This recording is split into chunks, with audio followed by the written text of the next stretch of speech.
Ladies and gentlemen, thank you so much for attending this meeting. I'm mobilized to Uganda because we want to maintain our culture and ensure our children learn the language. So if you are seated with a guest that does not understand Uganda, kindly interpret for them. Sebo owekitiibwa Professor Twaha Kawase Katikkiro yuba Katikkiro asooka, Sebo owekitiibwa Ronald Lutaya,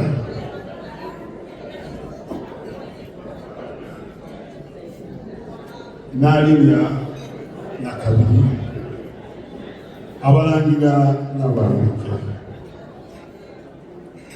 abamyuka n'abakungu, abaami ba Ssaabasajja Kabaka, abakulu ab'Kabaka Foundation, ab'abataka n'abagenyi baffe mwenna, tusanyuse nnyo okubalaba mu kawuka leero.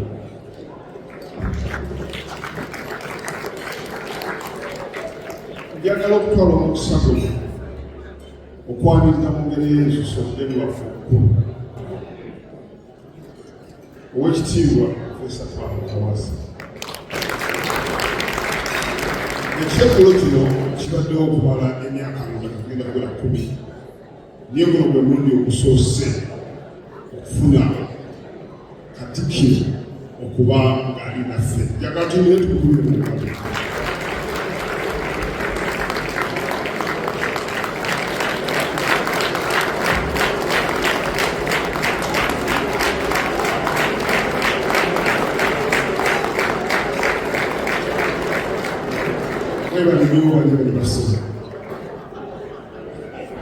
Njagala okwaniriza bonna abatambudde okuva ewala okujja wano mu Manchester we tuli akamugeezi ka leero. Balaga nti njagala nnyo okwaniriza ku kyeggulo kino olwaleero kibadde Manchester. Kyeggulo ekisookedde ddala batuva London ne tujja embiro. Mwebale nnyo mwebale ddala okutindiga omujja omutubeera wano akamugeezi ka leero. Manchester nabo mwaniriza nnyo okubanga mutwaniriza ate nammwe bwetuba nga tuliddeko nammwe bulijjo bwe mutambula ne mujja London. Leero ffe tuzze ku kyalo kyammwe. Mwebale nnyo okutwaniriza ababaddewo ku kasiki mwatwedde tebatukoze, batuliisizza, batuyozezza nga omubika wange bwagamba batuwadde kayiro batiki banange mbogere kuwe kugalo abamatisi. Njagala okwaniriza kensusu ate baganda baffe abatali baganda naye nga bava mu komite za Uganda ababulira kitaba omukulu Nyakana wangawo abanga aluwo ne Acholi community abakulirwa mukulu Mark Aroma Ndio atibinga mutawanagezi abatoolo wale tweke mugisha simanyi watuuse ne bannaffe abakusu abatula omwana matesi bannaffe webale nnyo okutwala omukwano webale ddala okujja mulundi mu ngeri y'ensuso muzikirize nyanirize abantu ba Ssaabasajja nga naye bawangalira mu ebyo byonna naye nga tebatera kujja abantu abavudde mu Ireland. Njagala bwe bawaali bayimeko tubakuleko mu Kampala. Awo bannange abo batambudde okuva Ireland era Ssaabasajja ndoza ojja kuteekayo omuluka. Bassebo ne banyabo, njagala okwaniriza mwe mwenna okubanga mwefuliza si lunaku lumu naye wiikendi namba lujja tubeere ffenna nga tujaguza naye nga twogere ku nsonga ezitukwatako. Mwebale nnyo mwebale okujja. Njagala okutegala omukisa guno okwebaza nnyo abantu abaweereza Obuganda nga nsookera ku bamyuka bwetukola n'otulinda abamyuka bange abakulira amalendolendo nga mpitamu mmwe njagala okubebaza olw'omulimu ogw'ettendo gwe bakola. Njagala okwebaza abakungu abayimiriza ne balaba. Njagala okwebaza abaami ku mitendera gyonna abaweereza Obwakabaka. Wawo n'abaweereza abalala abatoba biti naye nga baweereza Obwakabaka. Kabaka Foundation balabye, aba Buganda Heritage balabye, tulina ababaka b'abatata, tulina abakola ku saakaata. Abantu abo beebaza nnyo bakola omulimu gwa nsusso mukuweereza Obwakabaka. Abamu bwe tuweza nabo si baami oba si bakungu naye nga bateekayo omwoyo ku mirimu egy'Obwakabaka. Tulina abantu abakola ku BDF basibaani, tulina abantu abateekateeka emizannyo gy'ebika, tulina abayimiriza Oluganda nga Webula University Foundation, tulina abasoma obutabo, bonna bakola emirimu egy'okuleeta n'okulambulanya Oluganda. Musaza lye bannange nsaba mubampire ku Buganda kubanga omulimu gw'Abaganda. Obuweereza buno bulimu emirimu mingi. Oluusi tubeera mu nkiiko ezirwawo, oluusi tutambula mu ngendo tugenda wala, naye toyinza kuweereza nga gy'obeera wakati bakuwadde ekintu owangala naye okukwatira okololo kikuyamba omulimu ogwo okutwala mu maaso. Njagala mbanjule nalabwa okumubaza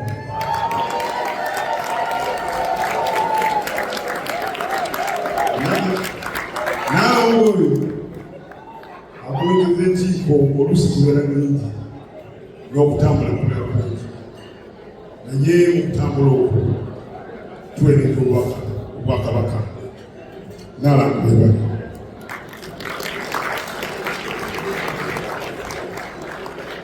Omwaka ogwedde twanyirira wano ne tubanjulira Buganda Development Fund nga kintu kyali kyakwatira wamu okulaba nga singa omukufu atugendako wabaawo ekikolebwa. Abasinga kugiwulidde, abatagiwulirangako muyinza okubuuza abakungu oba abaana nga bannyonnyole oba bano abaweereza bannange abatwala amalendolendo. Olunaku olwaleero njagala bategeeza nti ku Bereavement Fund tuweereza abantu 1,675 nga 1,375 kuba full members. Bw'ofuuka member omala emyezi 3 otuuka okufuuka full member. Kale mbeebaza nnyo okuddirabira omulango ogwo guba nga gutwegattako obuweereza. Kyanaku twakafiirwa abantu 4 mu Bereavement Fund, naye tuwaddeyo emitwalo 3,600 okulaba nga bannaffe bazzibwayo ne bazikibwa mu kitiibwa. Webaliniweddera n'okuliko obalowoozo. Era nga mu bbanga otwogenda tulinamu emitwalo 4,560.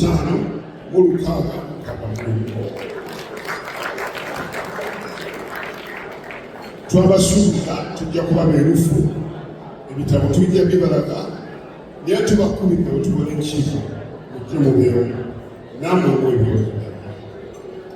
Atanneegatta ku Bereavement Fund, nsuubira ku mmeeza kw'otudde kuteeka okubaako omuntu agimanyiiko obuuzi abatagimanyi mututuukirire wano tuye abaweereza bangi ddala omukufu asobola okutunyunyulako. Basaba ne bannyabo munzikirize enjabulejabule omwaka oguwedde twalina tabamyuka mukungu Sekretary yayogeddeko yasookera ddala mu Europe nga yatula mu ssaza ery'England. Webale nnyo okujjumbira obukulu. Twalina emisinde gya Kabaka ku nsimbi egibaddeko, twalina abantu abasukira ddala 5. Mbeebaza nnyo kubanga mwajja mu mirimu gyaffe. Tulina emisomo egibeera ku ndowoozo gy'abavubuka abaami. Mwebale nnyo okubanga muzijjumbira. Omwaka guno ogujja tulina ebirala bingi bye tujja okuba nga tubanjulira. Bannange, ensonga ya olwo abajogeddeko nja kusooka okubeebaza. Oluvuyo luvuddemu pawundi 12 akawungeezi ka leero. Bannange, esente ezo tujja zambula embuga. Bulijjo bwe tutwala oluwalo bagamba nti genda bakutikkule oluwalo. Okutikkula okwasa emikono ebiri n'otikkula omuntu. Naye ebiseera ebisinga ndowooza ffe badde bajula kututikkuza nasu kubanga nga tetulina. Naye kakati naffe bantu tetukola ki? Era naffe tebajja tutikuza ki? Twekuire mu ngalo. Naye bassebo ne banyabo tulina ebintu omunda ssebo Katikkiro mu bisinga otusokooza wano. Ekiwuwalo kikyali kingi naddala bannaffe be tuyita basigesti abaali teyalinga abamu tebava mu nnyumba. Ssebo tulina n'abantu komite yaffe abafiira mu nnyumba nga balimu bokka n'omwaka guno emyezi ebiri twafiirwayo omulala. Tulina abaana abakozesa ebidagaladagala. Tulina omutawaana gw'obwambe. Tulina okubulwa emirimu abavubuka. Bannange, ebintu ebyo nga community bituyiga. Tulina abaami ssebo ow'ekitiibwa. Abaami bafuuse bazibu tebaagala genda balwaliro bakiriza babeera bize buli kaseera. Omukulu ali mu mwenge obukungu atwala abaami yawandiise piisi nnyingi nnyo mu katabo kano ke twafulumizza. Nsaba buli mwami agisome, genda weekebeze koba obulwadde bagamba bwe bayita prostate cancer. Tokirinda kutuuka wala. Naye abaami ssebo ow'ekitiibwa beesisigaza ne mu misomo bajja lwe baagadde. Bamaama mutugambire ku babba bammwe mu community eno. Ssebo ow'ekitiibwa tulinamu abakugu bangi, naye okusingira ddala tulinamu ba social workers n'abasawo. Muli ba doctors, bannansi n'abasawo ab'engeri endala nnyingi. Tusaba mmwe abalina obumanyirivu n'obukugu bwe mwasomerera mujje mutubegatteko tuweereze Obuganda. Okuweereza Obuganda teweetaaga kubeera mwangu, teweetaaga kubeera bwakitiibwa, teweetaaga kubeera mutuufu. Tulina abantu bangi nga bwe mbavudde abakola mu BBF nga si baami. Tulina abantu abakola emizannyo gy'ebika by'emulaba abasinga okuweerera si baami naye bantu bannakyewa. Tulina abantu abasomesa Oluganda nga bwe mulaba Sitegedenga, mulaba akatabo ka Mukugu Gwekirabu, si baami. Ssebo ow'ekitiibwa tulina ne leediyo wano, puroguramu ya leediyo gye tuyita Agafa mu Ssaza. Abaweereza ku leediyo eyo mukulu Kazibwe, mukulu Sawulo Sserwadda si baami naye bajja ne baweereza. Kale tusaba nammwe oba gy'oli bonna kyolina okugattako, jangu tiimule ffenna tuweereze Obuganda. Omuloma waffe wano gwakumira kwekulaakulanya. Tetuyinza kubeera mumu ng'emirimu gyonna tugamba nti tulikire bali. Bannange, omulambo sabuguliza.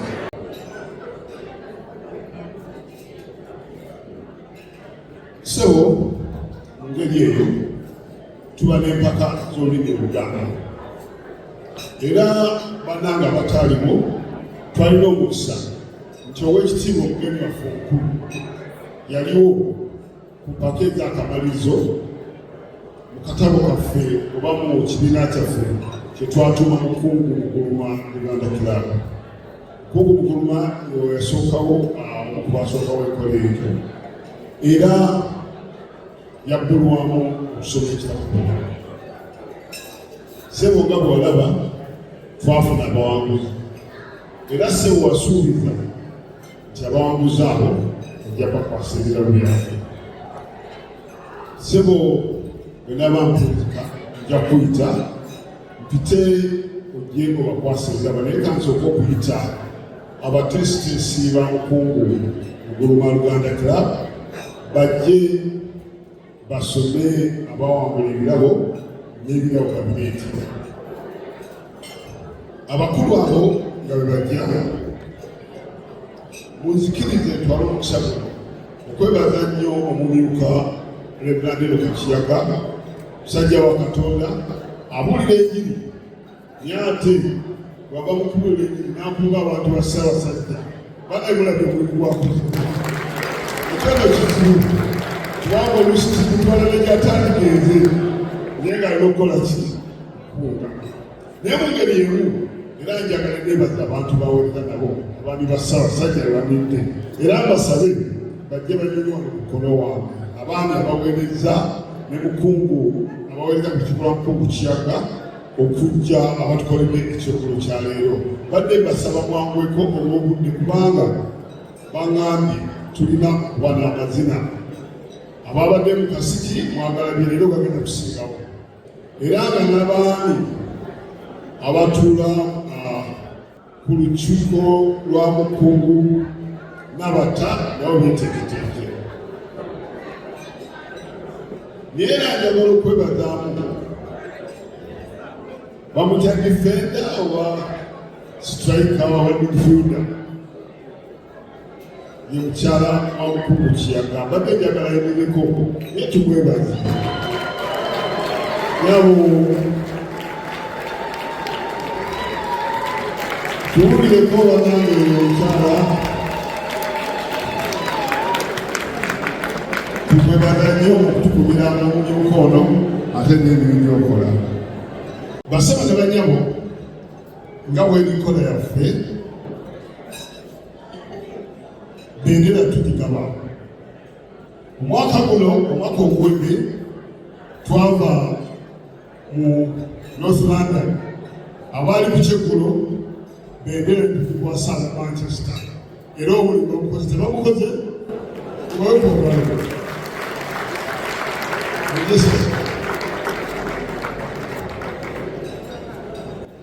Kakati njagala nyalirize ate n'ab'ebbendobendo lya Sweden South England kubanga omwaka guno ate okujja ne bagenda okukwata bendera ne bagenda okutegekera ekyeggulo ekiddako aba South West England abatuula ku lukiiko lw'omukungu omyuka n'abataana bwe bujje oza balabe mugira batiimi egenda tukola ekyeggulo eyo.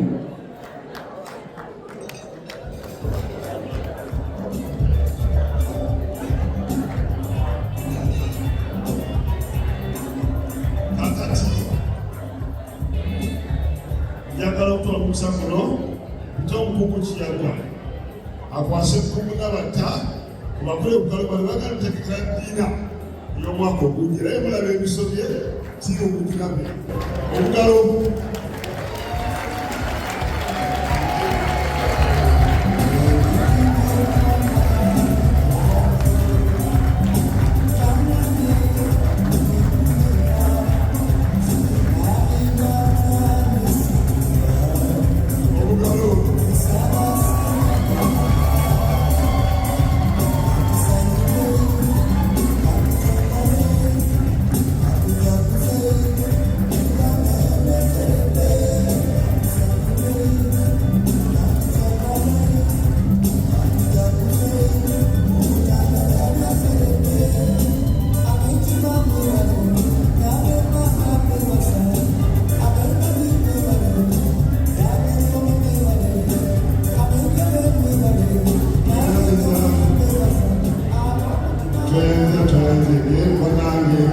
tusuubiramu ekyeggulo ekinyuvu n'enyenyegala ebisigadde mu birinde